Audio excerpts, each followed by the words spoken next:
Shalom. Sebelum masuk ke pembahasan yang mau saya bahas, di satu video ini sebaiknya saya memperkenalkan diri saya terlebih dahulu. Oke, perkenalkan, nama saya Anastasia Sela Beldia Karnia Saragina Pitu. Saya prodi Pendidikan Agama Kristen. Saya kuliah di kampus Institut Agama Kristen Negeri dengan nomor induk mahasiswa 220101050. Oke, baiklah, di sini saya mau memaparkan tentang pembahasan kanonisasi Perjanjian Lama, mulai dari kitab Ibrani atau yang sering disebut dengan kitab Tanah, kitab Protestan, kitab Katolik, dan kitab Ortodoks Timur. Oke, sebelum masuk ke pembahasan tentang kanonisasi Perjanjian Lama ini, sebaiknya kita mengetahui pengertian kanonisasi terlebih dahulu. Jadi, yang dimaksud dengan kanonisasi itu adalah standar atau acuan atau tolak ukur yang untuk mengukur. Baiklah, saya akan membahas yang pertama tentang kanonisasi Perjanjian Lama untuk kitab Ibrani atau yang sering kita sebut dengan kitab Tanah. Kitab Ibrani atau kitab Tanah ini terdiri dari 24 kitab dan berisi tentang kisah-kisah Perjanjian Lama. Dan pembagian ke-24 kitab ini dibagi lagi menjadi 4 bagian, yaitu 1. Kitab Torah. Dalam kanonisasi Perjanjian Lama, kitab Torah terdiri dari 5 kitab, yaitu Bereshit, Shemot, Vayikra, Bamidbar, Devarim. Kedua, kitab Nebiim atau Nabi-Nabi. Dalam kanonisasi Perjanjian Lama terdiri dari 8 kitab, yaitu Yosua, Hakim-Hakim, Rut, 1 dan 2 Samuel yang digabung menjadi sebutan Samuel, 1 dan 2 Raja-Raja yang digabung menjadi Melakim, Hebrem-Hayam, Ezra, Nehemia, Ester. Yang ketiga, kitab tulisan-tulisan atau Ketubin. Dalam kanonisasi Perjanjian Lama Ibrani terdiri dari 5 kitab, yaitu Iyov, Tehilim, Mishir, Kohelet, Sihasirit. Yang keempat, kitab Nabi-Nabi akhir atau Nebiim terdiri dari 6 kitab, yaitu Yeshayahu, Yirmeyahu, Eka, Yehezkiel, Daniel, dan Triasar. Oke, di dalam kitab Nabi-Nabi ini atau kitab Nebiim digabung menjadi satu, yaitu yang sering disebut dengan kata-kata kitab Nabi akhir. Oke, kita masuk ke pembahasan kedua tentang kanonisasi Perjanjian Lama Protestan yang terdiri dari 39 kitab.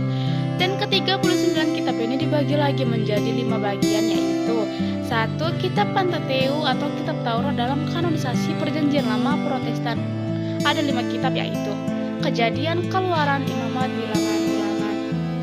Yang kedua, kitab Sejarah. Dalam Perjanjian Lama Protestan terdiri dari 12 kitab, yaitu Yosua, Hakim-Hakim, Rut, 1 dan 2 Samuel, 1 dan 2 Raja-Raja, 1 dan 2 Tawarikh, Ezra, Nehemia, Ester.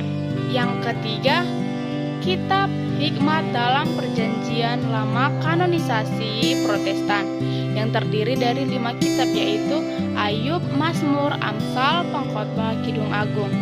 Dan yang keempat, kitab Nabi-Nabi besar dalam kanonisasi Perjanjian Lama Protestan yang terdiri dari 5 kitab, yaitu Yesaya, Yeremia, Ratapan, Yehezkiel, dan Daniel.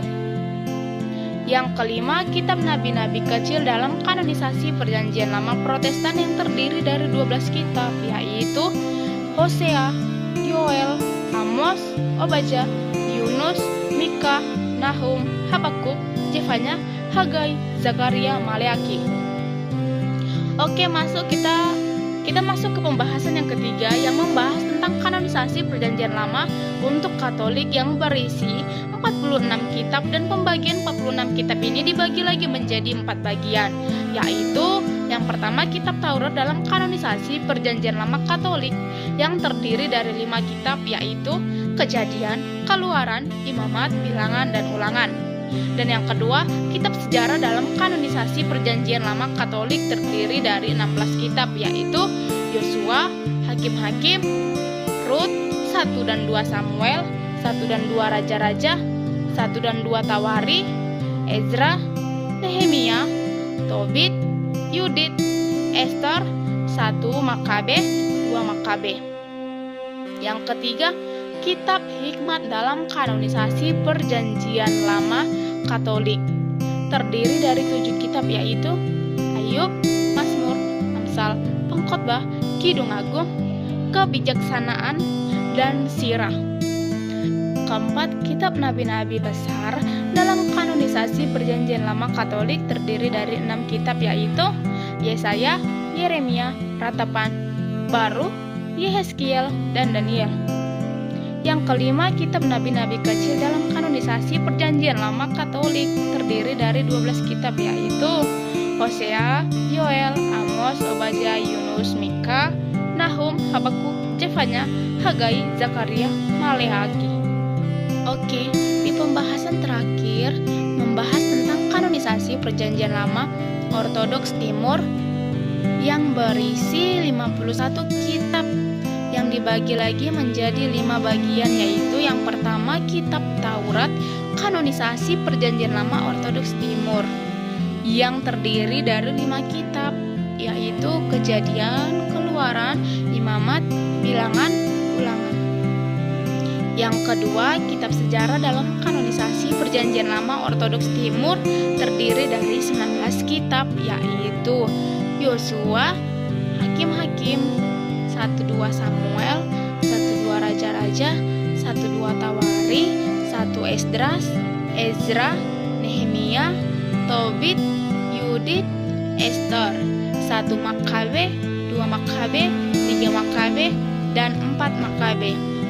Yang ketiga, kitab hikmat dalam kanonisasi Perjanjian Lama Ortodoks Timur terdiri dari 8 kitab, yaitu Ayub, Mazmur, Doa Manase, Amsal, Pengkhotbah, Kidung Agung, Kebijaksanaan, dan Sirah. Keempat, nabi-nabi besar kanonisasi Perjanjian Lama Ortodoks Timur terdiri dari 7 kitab, yaitu Yesaya, Yeremia, Ratapan, Baruk, surat dari Yeremia, Yehezkiel, dan Daniel.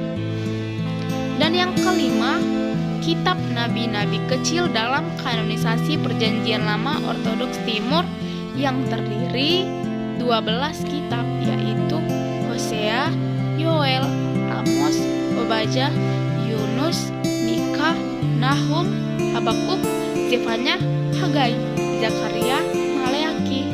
Oke, baiklah. Sekian pembahasan yang saya sampaikan di satu video ini. Jika lebih dan kurang, saya mohon